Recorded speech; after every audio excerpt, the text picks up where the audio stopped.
England is a bitch. There's no escaping it. England is a bitch. There's no running away from it. Hello everyone. I'm here today with Jemel. Greetings. Just to continue on the theme of what we do with our usual thing, just like catch up with somebody, find out what they're about, what motivates them. So what would you say like is your inspiration for doing what you do firstly? My inspiration is a good question. Probably just my daughter. I don't really have much other inspiration, to be honest. Yeah. Just my daughter, to be honest. Growing up, I didn't really have like people I look up to, kind of thing. So doing my work and things like that. I enjoy creating content. I enjoy making people laugh and stuff. But I think my daughter is my biggest inspiration. So in regards to me doing what I do. Yeah. I kind of decided that I wanted to pursue creating content and stuff like that around the same time she was born, coincidentally. So that was kind of like the push kind of thing. But other than that, I think that's got to be the biggest motivation though for most of us. Like, yeah. Obviously I don't have any kids or anything, but like my nephews are a big motivation for me. Like I want them to, I don't know, them and my mum. Like I want to help them eventually. So you're from Bristol. Yes. We're both from the West Country. I'm from Bournemouth. Not another one?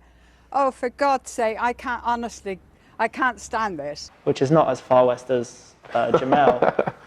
I always thought Bournemouth is a bit weird because Bournemouth is like just on the verge. So like we're quite London influenced because it's just on the edge of the southeast. So I was wondering, what would you say about Bristol has like changed your outlook or like?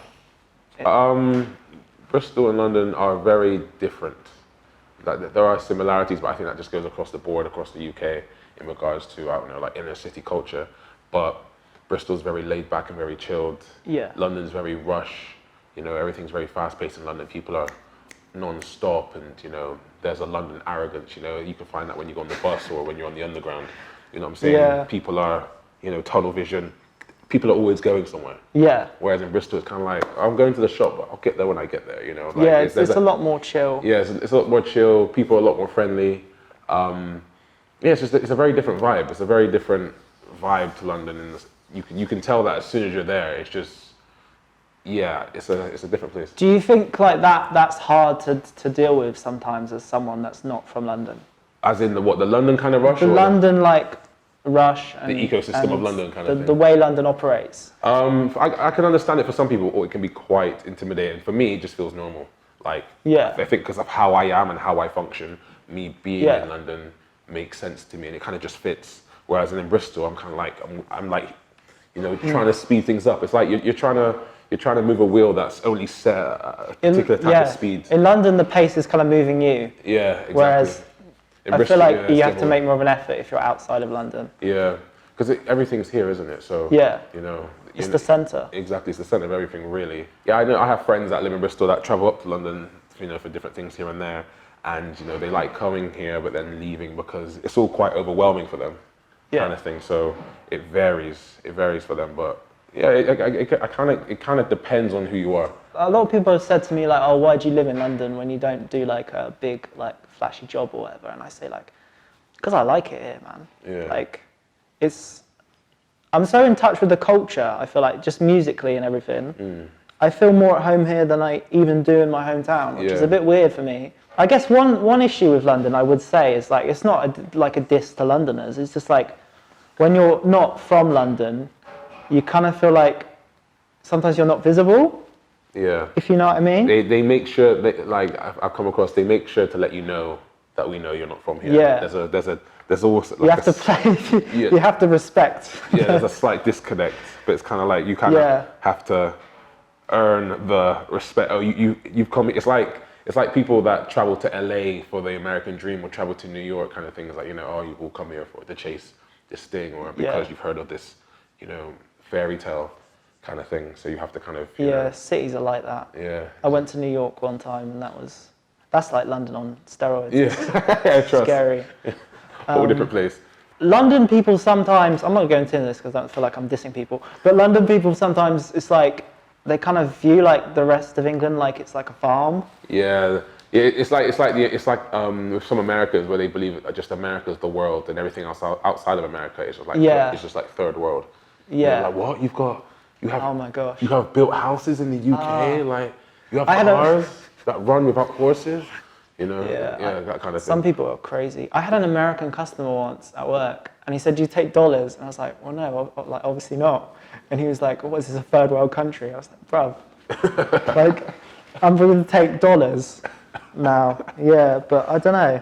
One thing you talk a lot about that I wanted to ask you about is like a lot of the themes on your channel and stuff revolve around like relationships and dating, and you talk about a lot about on Twitter. Why is that something that you like to discuss? It's just fun. Like I was in a relationship back in 2018. Yeah.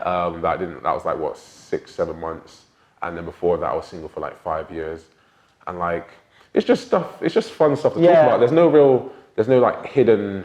It's like, very relatable from a male perspective as well. Yeah, exactly. The way you talk about stuff. Yeah, I think some of the content I've done, like I did my Tinder series, that the first episode I ever did on like asking girls for their number on Tinder was just for fun with my cousin. We filmed it last minute for Bants, and it took off, and it was really strange. I was getting messages from guys all over the world about, oh, this worked for me. I was like, this video was just a joke, kind of thing, and people like taking it very seriously. I think it's relatable for men of like, especially of like age group, like with this whole social media like Tinder age. Like sometimes dating can be a bit weird. Like I've had so many mad stories from that kind of environment. It's just like. Some people are crazy. I don't know if you have any. Oh, plenty. Like, but I just think like with that kind of content, like I do my I've got my football content, the girl stuff, and whatever else I can think of. To me, it's just like it's relatable. Yeah. It's not like it doesn't require much brain power for me. It's just kind of like this is just stuff I talk about in my group chat, but instead I just record it. Yeah, that's and true. make a video out of it, kind of thing. So. It's just another opportunity to make a video, and I just think it's fun. I don't take myself too seriously with my content anyway. Like on Twitter, I look at each platform very differently. Like Twitter is where I talk the most shit because I like to troll people. YouTube is where I kind of just let loose. Get into the deep end on Twitter. Yeah, and just take the piss. And Instagram is just like. The problem is Twitter. Sometimes you say stuff. It's like probably shouldn't have said that. Yeah, I can't even do that. I can go so far. Yeah. And then I'll write it out, and I'll be like, you know what? I'll delete. You know what? Yeah, it's like. not... Nah, especially if it's pertaining to an individual that you know, and then you're like, oh shit. Quick delete that. Yeah, like, definitely. Like, I don't name names, but sometimes I get a bit like in a mood and just like maybe generalize slightly. Yeah, the whole Tinder thing's mad. I had some crazy stories on Tinder. I remember once this girl was like, I was talking to her for a few weeks, so I thought it was going quite well, you know. And then she was like, okay, we were going to go on a date. And I was like, she lived in like the next town, so I was going to get the train to meet her anyway, which is kind of a commitment, to be honest, because I'm traveling somewhere. And then like the day before, she's like, oh, can you give me like £40? Steven, what? Am I a dickhead in life, blood? On this camera, you want to tell the camera that? And I was like, why? She's like, because I want to buy a dress for the date. I was like, what? I don't even know you. I was unemployed at the time. Yeah. I was like, I'm not going to buy you a dress. I've never met you. Yeah. And she got annoyed and she was like, I need a man that can take care of me. Oh my god. And I was like, and then that ended well. She was talking to you for a while to try and... That was weird. I don't know if you've had stuff like that. But... Like, no one's ever asked me for money. There are things I wish I could make videos on, but I'm like, I would get destroyed. But there's just like, Tinder's a very interesting place. So I'm obviously not gonna like attack anyone personally, but it's just like sometimes it's just characters on social media in general, not just girls, just like people you meet. Yeah. Like some comment you read on something you've said, and you're like, why are you taking it that way? And then they proceed to argue with you for like 2 hours. It's kind of mad. Block people. I block people all the time. It's so satisfying. The mute button is your best friend. Mute, block. Like, I don't even mute them sometimes. I'm like, the luxury of mute. I'm like, you know what? I'm just going to block you. It's just easier. But I feel like the difference between mute and block is like, actually, fuck this person. They're horrible. I want them out of my life. Yeah. And then mute is like, I still want to like, I don't hate you, but like, it's kind of awkward now or like whatever. And you just have to sort of silence it. I kind of just think you're chatting shit. I can't be Just arsed. block everyone. I'm just gonna block So you. you've got a big block list. Because I just don't care. I'm just gonna block you. I just keep it moving, to be honest. I'm not gonna argue with you. I don't argue with people on social media. That's long. Yeah. I haven't got time for that. You know, I go on social media to have a good time. So I just block people. I try not to argue, but sometimes I can get a bit. I can't argue with people I haven't met, and I can't argue because it's social media, and I don't care enough. I don't care enough. Like, arguing with someone on social media is like arguing with somebody on the train. It's like, I don't know you from like Tim or Harry. Yeah, and it's a stranger. If I keep scrolling, I'm gonna forget about you in the next post anyway. So I'm gonna just block you anyway, so you can't try to bother me again. 5 minutes later, it's something else is on your mind with social media. Yeah, exactly. It's constant flow of stuff. Yeah. I think that's kind of a good thing in a way, because you kind of get over stuff quite quickly. Everyone uses social media very differently though. Like, some people use it religiously. It's their daily function and things like that. Like, I can go on it and come off it, and like, I'm not gonna go on there and like, if someone's chatting shit in my mentions or whatever, you know, I can easily stop that situation through a block. You know, I'm in control of that situation. That's true. You're in control. Yeah, you can't allow people to trigger you online. That is the good thing about online, because you can just silence somebody. Yeah, exactly. Like in the street, if somebody's following down the street trying to fight you, it's a bit harder to be exactly. Go away. Yeah. Like it's like with anything, social media, you either create drama, associate yourself with drama, or like, create, associate, or invite it, isn't it? Is it invite? I think it's invite. Yeah. So just the easiest way to just avoid it, or just, if someone's giving you grief, just block them. Yeah, I'm trying to be positive in 2020. Being positive is a bit long. Like, just be yourself. Just be yourself, and life has ups and downs, so just roll with it. But just be myself. I don't want to be fake. What I mean by being positive, I just want to be like not toxic. Because I feel like at times, especially like with my mental health, which we can discuss later, like I've been a bit like, I have a tendency to like overreact. And then like emotionally impulsive. Yeah, and then just say something that I shouldn't have said, or do something that I should have done. It's just like you attract the energy into your life that you put out in a way. Yeah, exactly. That's why I block people. Yeah, that's why I exactly. block people. I'm like, you know what? If this isn't should be good, more like you. if it's not good for me, doesn't benefit me in any kind of way, I do a quick calculation in my head. If I'm not seeing it tick these kind of boxes, I just remove it. It doesn't bother me. I'm kind of like, this does nothing for me. Are you like that with people in general, like outside of social media? Yes. So like if somebody's just too difficult, you're just like, bye. Like, it doesn't matter if you're family, a friend, or whatever. Like, if you're toxic, you're toxic. If I see a problem, I'll just remove myself, or I'll just remove it. It's a good bet to remove yourself from a situation when you feel like it's not productive. Yeah, it's taken me a long time to learn that though. I'm no saint in the slightest, but I've had to go through things to understand that. But yeah, I just remove people. Like, it's not, if it's not necessary, then it can go. It's not like, oh, people are replaceable or disposable. It's kind of like, for my own mental state and just for my own just clarity in regards to just functioning day to day. If you're not being healthily beneficial to me, then I don't need you around. Of course, you have to put your own emotional well-being first. Exactly, because it affects everything else you do. Yeah, that's probably one of the big lessons with mental health. Actually, I know you've spoken about having quite bad anxiety and stuff before. Yeah. And I've had quite bad anxiety in the past. In fact, I still do. And like, you can let ideas consume you. You know what I mean? Like, so you just like, because of the anxiety, I'm a big worrier. So something really trivial will get to me, and it will just be on my mind for like 2 months or whatever. Yeah. So I don't know if you've experienced that. But oh, definitely. My anxiety was a lot worse. It's gotten better now, simply just because of the way I manage it. But I tend to overthink things a lot. Yeah. To the point where I just don't move, so I won't get anything done. I will just procrastinate. I could just lay there all day. Yeah. And not even that I'm tired or anything like that, but like my mind would be moving so fast because I'm overthinking about situations that haven't happened or the possibilities of outcomes. Yes. That are never gonna happen. That's the big thing with me. And then I just kind of I feel like if I just stay here, nothing bad can happen. Or if I just stay here, then that outcome can't happen, or this won't manifest, whatever. But you can't live like that. And it was just destroying me internally. Deeply. No, I agree. I've kind of, I'm still like it to some degree, but in the last, especially since Christmas, I made a lot of changes, and I'm starting to view things less deeply. Like you said, I will think of outcomes that haven't even happened and aren't even true, and I will obsess over like an idea. Yeah. that like someone might think that about me, and more time that's just bullshit. That's just your mind playing tricks on you type thing. And I feel like you have to really just try your best to kind of overcome that. Yeah, it's kind of, you kind of have to play a game with your own mind to kind of snap out of it, kind of thing. So I tend to write everything down. I have a daily to-do list. That way that gets me out of bed. And then I try to tackle the hardest things first. Because if I can tackle the hardest thing first, everything else in the day is easy. You know, so if I leave the hardest thing till last, my anxiety will kick in because I've still got to do that. Yeah. Okay, I've done this, but the big thing there, oh shit, I gotta, and then it will pick up and I'll overthink. But if I tackle it first, then I know, okay, cool, I'm up, I'm ready. Let's tackle the biggest challenge, and then that relaxes me even more, and I can get other things done as well. So like one of the hardest things for me to do every day, I go to the gym and I go for a run. Running is very hard.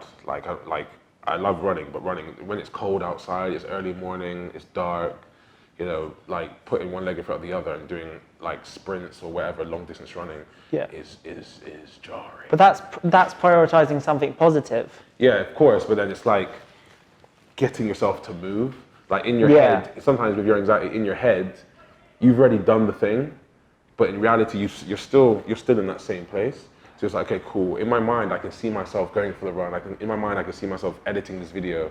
It's like getting my body to then move. And is that the way you help yourself to kind of like snap out of it, by exercise and like stuff like that? Or yeah, like... I grew up playing football, so I grew up in like academy systems and stuff like that. And my dad, sounds weird, my dad taught me to run for like to look after myself mentally as well. So like running is good for just clearing my head and stuff. So I tend to just run. I go to the gym anyway, but then running is just good for my mental clarity. So I do that a lot, but which it helps. Like if I had to choose between doing one or the other in the day, gym or run, I'd rather go for a run. Yeah. It just, like afterwards, even though I'm like, my mind's like, it's like a toilet flushing. My mind kind of just clears, and I'm like, I can see everything clearly. Like, I can tackle positive behaviors go a long way with that. Like recently, one of the biggest changes I did is I don't want to be like preachy about it, but like I stopped drinking because I feel like that was having a big effect on my mental health. Like I was proper like doing it I wasn't like binge drinking, like I wasn't like a heavy drinker, but I would drink like one drink a day because it would help to relax me. But then I realized that actually after the drink, it just made me kind of sad for a couple hours because it's a depressant, obviously. Yeah. And then the next day, I would be even more paranoid because there's like studies to suggest that alcohol increases anxiety like in the following days and hours. So like that's a big thing I've done. I'm not going to say I'm never going to have a drink ever again, but like for now, that's something that I've taken positively to remove from my life. Then you having a drink again, it'll be different because your reasons for having the drink won't be the same. Yeah. You know what I'm saying? So that's I think at the same time. If you're gonna drink, I think you should do it to celebrate as opposed to try and hide. To hide and cope. Yeah. It's like anything. Yeah, there's so many different ways to, it's different ways people use things as coping mechanisms and to kind of distract themselves from situations. Like, people will go through something horrific or whatever. They'll go on holiday or they'll go do this, they'll go do that, instead of kind of looking in the mirror and dealing with a situation at hand. Yeah, you can't run away from things. You can't run away from yourself. You can't run away from your own mental state. You can't walk out your own head. I used to do that a lot when I was younger. Just like, instead of dealing with a situation, I would exit it. So I just like, obviously we talked about like cutting people off, and that's relevant sometimes, but sometimes it's not necessary.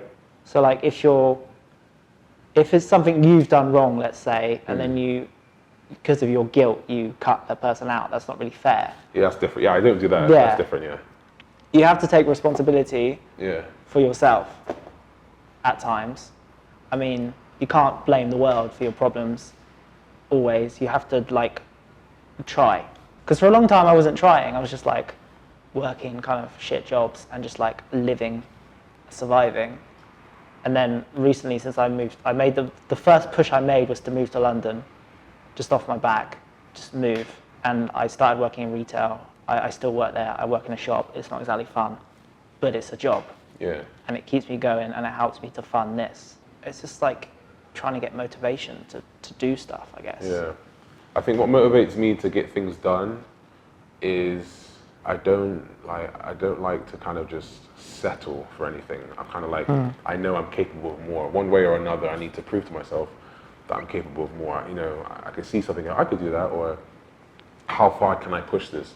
So I'll do whatever it takes to get to said point. You know, it's not always easy because there's always hurdles in the road and things like that. But, you know, I'm not one of those kind of people that's kind of just happy just do a 9 to 5 and then die at 60. Oh no, that's not what I want to do. I respect people that do 9 to 5s. I've done 9 to 5s. I've done a shitload of jobs. If I had a CV now of all the jobs, it'd probably be like 3 or 4 pages long. Like, so are you completely independent now? Yeah, so I work for myself. Yeah. So I've worked for myself for like the past 3.5 years, kind of thing. So, what made it possible for you to do that, do you think? Just a shitload of jobs. And I'm very stubborn. So in regards to when it comes to things I want to achieve and stuff like that. So I would work. I do a job, calculate, okay, so if the job's like $6.95 an hour, how many hours do I need to do to save up to buy this camera? I would do that many hours and quit. Like, I would quit off the top of a hat. Like, I worked at like Levi Jeans for a weekend because the money I needed I could get in a weekend, and I would just quit. I worked at Asda for 3 weeks, because I calculated the money I would need would take me about 3, and I would just quit. Like, so I'm not like the best example for keeping a job. But you've done it in your own way. Yeah, but like it depends what's available to you. But like, I had money, saved money, and then was able to look after, like, living by myself, pay rent, have rent ready for a couple of months, and then just went full time. Like, okay, I need to figure this out, and kind of just gone from there.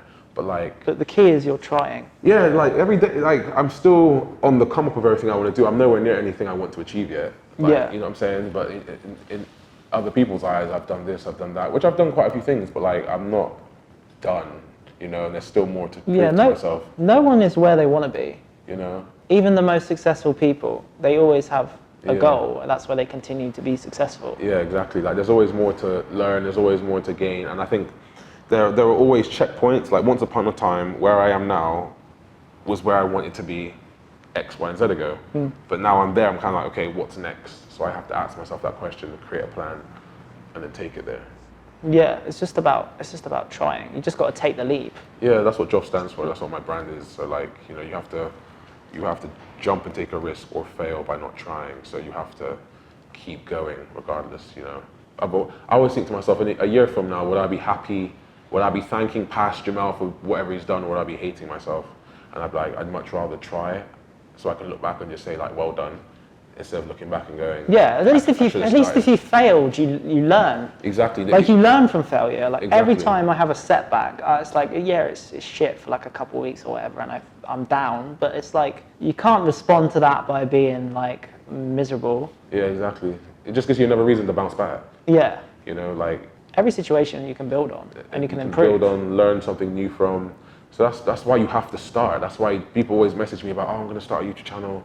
It's really easy. Like, I used to look at YouTubers and stuff, and like, obviously, like, I've nowhere near the platform you have, but like, I used to look at YouTubers and stuff and say, like, oh, that's not possible. But one day I just like messaged my cameraman Louis, and I was just like, do you want to do this video? I'm trying to interview people. And he was like, yeah, sick. And then we did it, and the first one was Poet. I mean, Poet gave me quite a big chance, to be honest, because I had zero videos before then, no content, but I feel like I just expressed myself, and I was open when I messaged him, and I was like, this is what I want to do. Are you game for it? And apparently he was convinced. So like, that is sick. That's what you have to do. You just have to go for it. People always overthink things. You know, oh, I want to start a channel. Do I need this camera? Whatever else.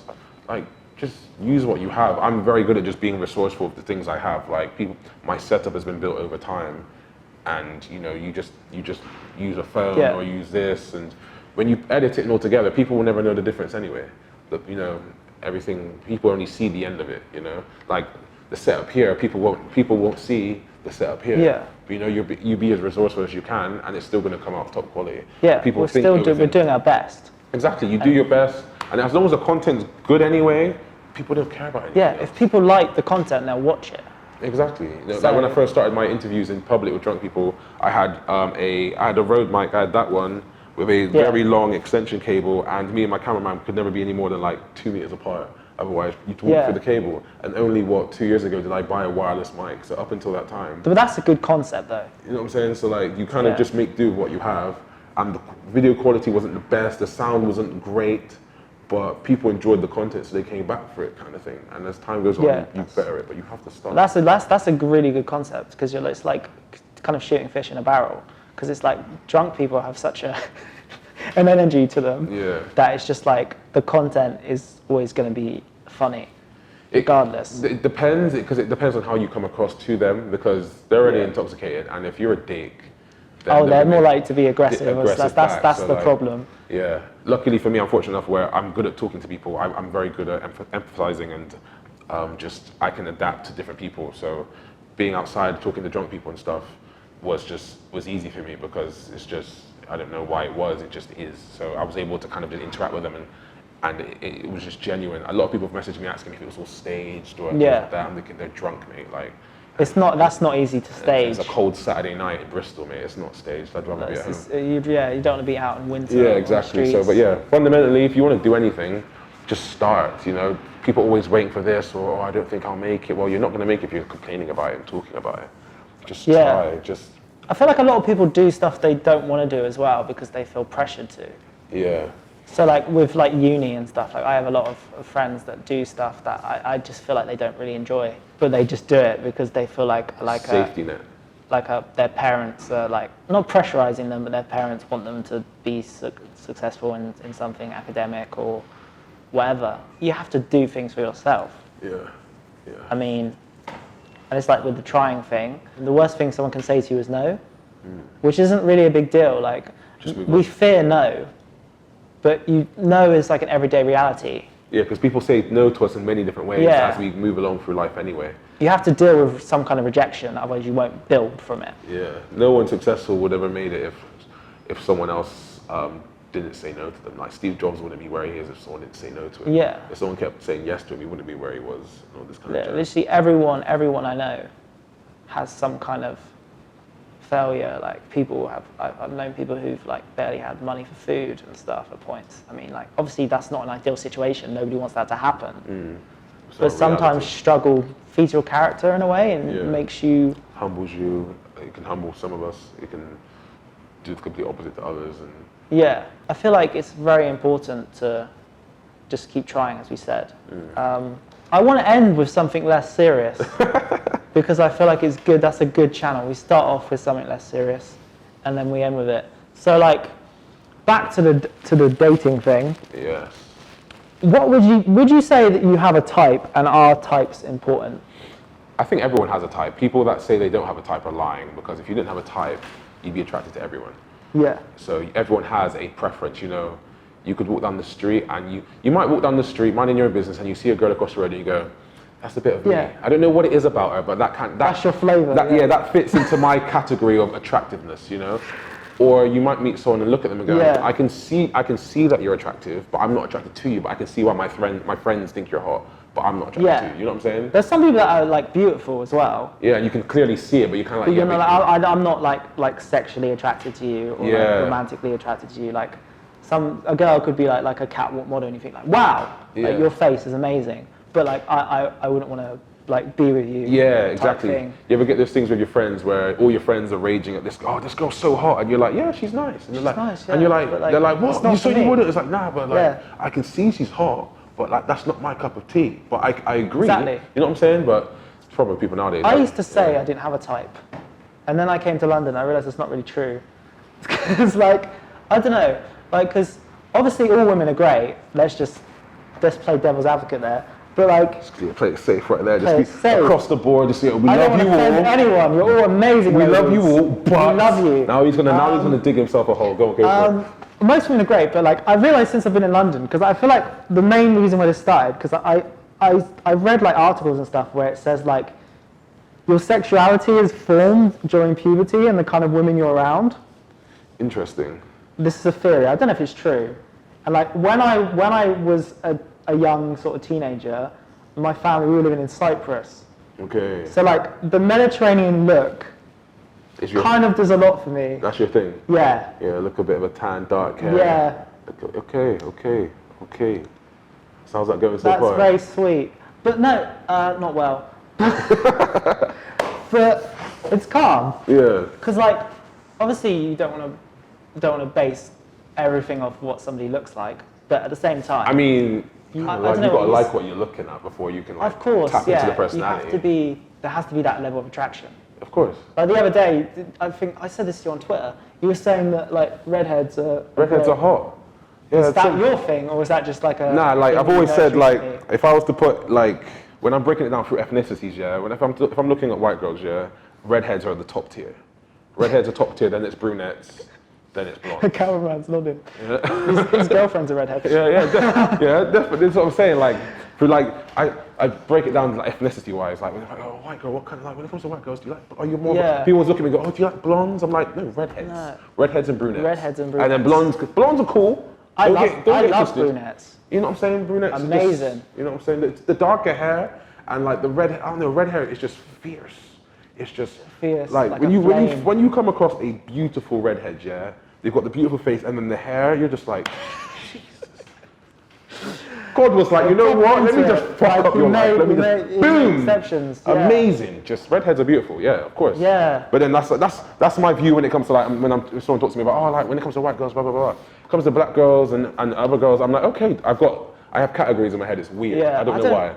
I realise that I don't really like stereotypically like English girls, especially if they're like really upper class. Cause Yeah, 500 girls. Yeah, because I'm from like from a working class background. I feel like I don't really relate to them. It's not like they're bad people, obviously. Yeah. But like it's like. Yeah, but it's preference. It's preference. Like you're allowed to say that. You can go like, oh, I don't prefer this. But then the problem nowadays, people take offense to it. Like, oh, why don't you like me? It's like, well, I've just given because you my I don't reason. like you. Yeah. if I was in a situation where I'm just going to lie to you, surely that is the worst kind of male. That is like leading you on. Yeah. Because Fuckboy. just because fuckboy. Fuck the fuckboys. Yeah. But like, surely that's the man you don't want, ladies. So like, most of the time they do though.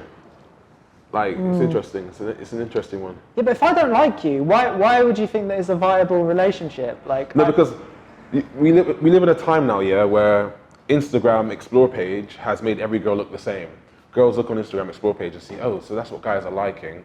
I need to look like that. So if you notice now, girls either go and get plastic surgery and look like some kind of Kim Kardashian clone. They look like a 500 was it a 500 Twitter kind of girl, or when it comes to black girls, there's a particular type of look as well. There's like overall, there's a look for all the girls. There's these different kind of looks that are all quite similar now, and like because options are a lot more available now. We've got social media. Variety is the spice of life. Exactly. So how do guys settle down nowadays when they've got options left, right, and centre?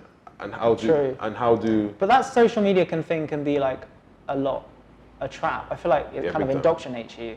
Agreed. Like I personally don't really like a lot of the girls I see on like social media. Not that they're not like beautiful, but like it's just not for me. Like I said before, it's not my flavour. Like so, like I have a really weird thing for like I don't know why, but I really like really short girls. The kind of like hug your kneecaps.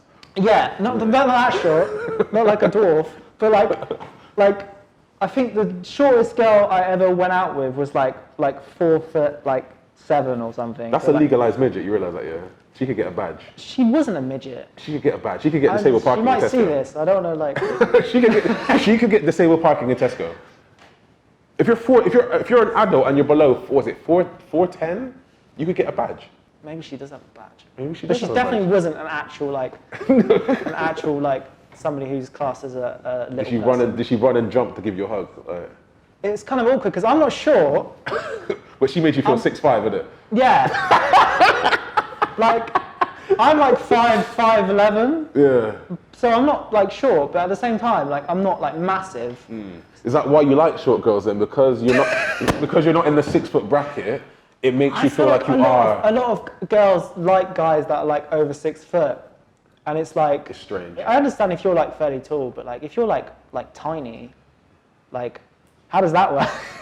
No, but it's like girls create these weird specifications when they themselves aren't it. It's like when girls go, "I need a guy that can drive," but it's like, "But babe, you take the bus."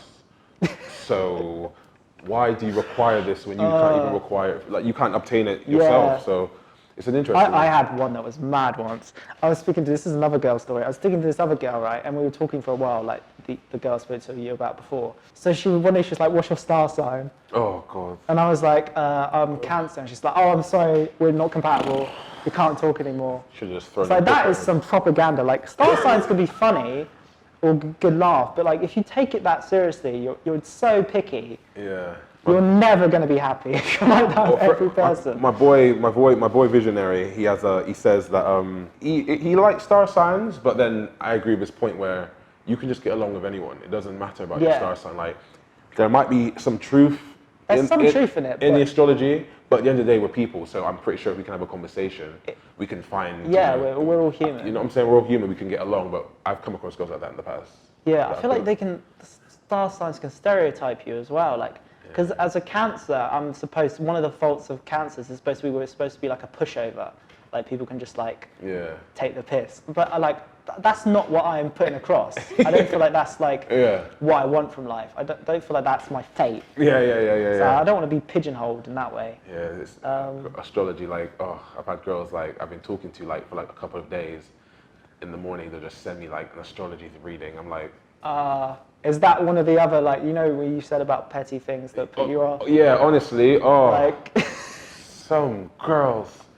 But yeah. This girl I knew last year, she said, I'm a really big music fan. I love music, it's my whole life, right? So like, she was like, I don't really like music. I don't listen to any music. What kind of psychopath? It's like she is a future serial killer. Honestly, people, like, I understand you might not like certain genres. Yeah. But you just don't like... She was like, I don't like music. I was like... She probably steps into the shower, then turns it on. She's nuts. She's nuts. Adds the milk first, then the cereal. Kind of person that likes cold showers. Yeah, nuts. No. That's vile. That's awful. Yeah, I can't. She probably washes the spoon as well, with like the tap full on as well, and lets it splash everywhere. Absolute psychopath. Can you imagine like... Or putting the milk in the tea first. Yeah, like who does that? Oh my God. Gosh. It's like little habits like that. That annoys me as well. That would annoy anyone, mate. Like, I can't imagine. What's that like? I've come across people before, like, because I like anime and I'm a comic book nerd and stuff like that. So I've come across people like, I'm not really a big fan of sci-fi, fantasy, adventure. I'm like, cool, I can't talk to you anymore. But it's been a great conversation kind of thing. But when people go, I just don't watch films or I don't, I'm like, what do you do in your time? We all have our own interests at the same time. Like, do you read books? I'm not really a fan. I'm like, what do you do? You must do something with your life. Yeah, like honestly.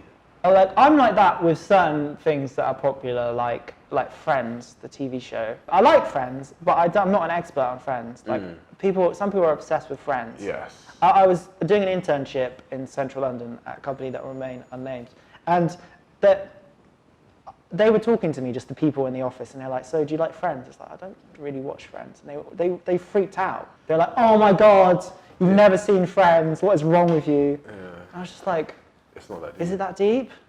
Like, it's like dogs as well. Like, I like dogs. Dogs are nice. But, like, I'm not, like, a massive dog lover. Yeah, so if somebody was talking to you about different breeds of dogs, you wouldn't know them all. Well, I know, I feel like I'm quite educated on things, so I know stuff like that, but that's just, like, boring facts that I'm kind of interested in because I'm nerdy. Yeah. But, like, dogs are cool. I can see why people like them, but I don't want a dog, like, jumping on me. Yeah. And some people are just like in the bed, like kissing their dog, and it's like the face in the morning. It's just it's a bit much, isn't it? It's a bit heavy, but like obviously we all have our own things. Yeah, of course, we've all got different preferences and all this kind of jazz. Yeah. But like, it's weird when people hear about your preferences and because they don't agree with theirs, they try to attack you for it. Like, what's wrong with you? Like, there are certain things I can understand that are quite weird, like not liking music. Yeah. I think everyone would attack you. That is weird. But other stuff like, okay, I like to read, you don't, fair enough. But I'm not going to get on you because you don't like to read, Like, a lot of guys love football. Yeah. I'm not really the football guy, but that's just because I wasn't raised around football and I don't know a lot about football. Yeah. So, and I would never diss somebody for liking football because I can see why they like football. Yeah, exactly. But you understand the other perspective. Yes. But the problem with a lot of people nowadays is they don't, or they choose not to. They just label something as shit without even ever seeing it. Exactly. They just want to be a prick, basically. Yeah. It's like rap. Yeah. I like rap. and grime and hip hop, and a lot of people, some like trendy like hipster people, are like, oh, rap is so shit. It's so shit. Yeah. Why would you listen to that? Why would you rhyme over a beat? It's like, well, the music you're listening to is just not realistic. It's all about like fucking, I don't know, unicorns and shit. Yeah. Like some like weird alternative like folk music. Yeah, but each to their own. Each to their own. I think that's the main point of this conversation. Yeah. I've come to realise is that we're all different. And that's okay. And that's okay. Yes. I can accept like we were saying, I can accept that some of my friends think one way and I think another way. But it's when, you know, you go on social media nowadays and you might post something, as long as it's not something extreme or like disrespectful, that, you know, unless you're agreeing with the majority, then you're the enemy. Yes. You know, you can't just share this like it's like that with Twitter's crazy. Yeah, Twitter's toxic. Twitter is a very toxic place. I only use Twitter to promote things. Yeah, it's a place where unless you agree with the majority, people will just try to cancel you. Yeah. Pretty much. That's why I just go in there to troll. Yeah, Twitter's. I feel like you have to play them at their own game, like make fun of them and stuff. Yeah, exactly. That's what I do. Exactly. Otherwise, they'll just, you know, they'll dig up your old tweets and, but you said this and blah blah blah. You said this when you were 14. Yeah, I don't have any old tweets. That's like, yeah. Delete them all the time. Yeah. I started Twitter in like 2016, so I don't think by that stage I don't have, like, I might have jokes that are a bit off color, but I don't think I've said anything that's like proper offensive. It's like, hopefully that doesn't happen in the future. Goes to check it after we finish filming. He's like, let me just make sure. 100,000 retweets. Yeah. Fuck this guy. Yeah. Wow, because that can destroy you. Yeah, that's how people's careers are just getting blown up now. That's like a bit like with the Love Island thing, like with Caroline Flack. I mean, like, I'm not gonna question the stuff she's done and stuff, because like I have certain disagreements with, like, but like it's not. You can't just like pull somebody through social media like that. That's just bullying, you know. Social media, and then you've got the press, who hate everyone that's beneath them. The press is just basically like, the press is the government's puppets, to be honest, you know. Yeah. So they can kind of just do whatever they want. Daily Mail. Yeah, all of them. So Piers Morgan. As soon as they get their hands on you, they're untouchable. You know, they're the biggest keyboard warriors in the world. Yeah, and you feel like somebody who's that successful in like a newspaper or like on TV would not be having arguments on Twitter with teenagers. Oh, but they will. But they will, because they're just petty people. Yeah, but they've got nothing else to do. And yeah. It's their way of feeling important. They don't have to be liked, they just want to be seen. And current. Yeah. I try to stay away from beef. I think that's the way forward. Because like, just avoid it. Every time, especially if you go on, I don't really use Facebook, but I have Facebook still because I use it to keep in contact with relatives. Yeah, as we all do. Yeah. But like, I certain things, certain like family members say, I was like, that's crazy. Yeah, I don't even scroll on Facebook. I go on there to see if my mum sent me anything in the direct messages. She hasn't. I don't even have the app on my phone. I go into like the browser. And I check do it. the browser as well. I don't like, have the app. Like no chance. I don't have any of the app. The only app I have is Instagram for social media, because I actually like Instagram. Even though Instagram can be a bit mad and it pushes like a kind of like a false narrative about how great everybody's life is. I like Instagram. I feel it's more authentic in a way, even though it isn't. Does that make sense? It's the go-to place for if you're not on YouTube and stuff.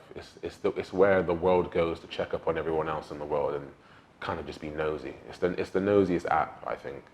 You know, because you can kind of you're in touching distance virtually of your favorite person, you know, celebrities and this kind of stuff. You know, your Instagram can be many different windows. Yeah. So it's quite interesting how I always find it interesting how I see people on Instagram who I know and the way they portray themselves on Instagram. I'm like, that's nothing like your life. Yeah. You know, it's interesting. People use Instagram to kind of live a life they wish they had. Live a life to show that they have a life, which is kind of sad, to be honest. Yeah. I feel like we can still have a life without posting everything on social media. Like, big time. The stuff I've focused on posting on social media is like stuff that I genuinely care about, like a cause or whatever, or it's just because I find it funny. Yeah. for me, that's the reason for having social media. That's why I stunt on the gram and put like puns under my pictures, because I feel like it's just not that deep. Yeah, it's not, but then Like, there's always someone that tries to find a way to make it deep. yeah. And it's not. It's not. It's just not, but... Doesn't matter. Just block them. Block them all. Anyway, I think we're cool. I think we're at a resolution, unless you have anything to say. What do I have to say? I have to say I've come quite some way in my work, but I'm still the same person. I'm not the same person, but I'm still just Jemel from Bristol. And Yeah. when people say, "Oh, but how did you do this? How did you get here?" Just trying hard, just being relentless, Yeah. just pushing yourself. We get so limited because we think because we can't see the end goal that it's not possible. So I just think That's authentic, though. I think people should just do things. If you want to quit your job and go do this, create some kind of plan, but fuck it, go do it. Yeah. Jobs are always there. Time isn't. You know what I'm saying? You know, you can. If people, I know a lot of people now that have quit their jobs and they've gone traveling for 3-4 months. You know, good for you, because you can always come back and get a job. You know, jobs will always be there. You know, the time to do these fun things and stuff won't. If you want to quit your job now and start something new and venture off and create your own show and stuff, just do it. You know what I'm saying? Yeah. Because otherwise you're just going to be on your phone looking at someone else do the thing you want to do, and you're going to sit there and be resentful or be like, I should have started that. Or you're going to put yourself in a mental state of just darkness. I agree 100%. I feel like one of the biggest things we've gotten out of this conversation is that like, we just doubt ourselves too much, man. Yeah. So if anything, social media should encourage you to want to do more. If that's your mindset, if you want to do more, social media should encourage you, because you'd be like, okay, that person, oh, they live a couple miles away from me, they're doing it. It should encourage you to be like, I can do this then. It shouldn't look at you shouldn't look at everyone else and go, fuck, I can't. There's so many people doing this already. There's no chance for me. Like no one, like your interviews, I can't do it like you do it because I'm not you. You've got your own unique style.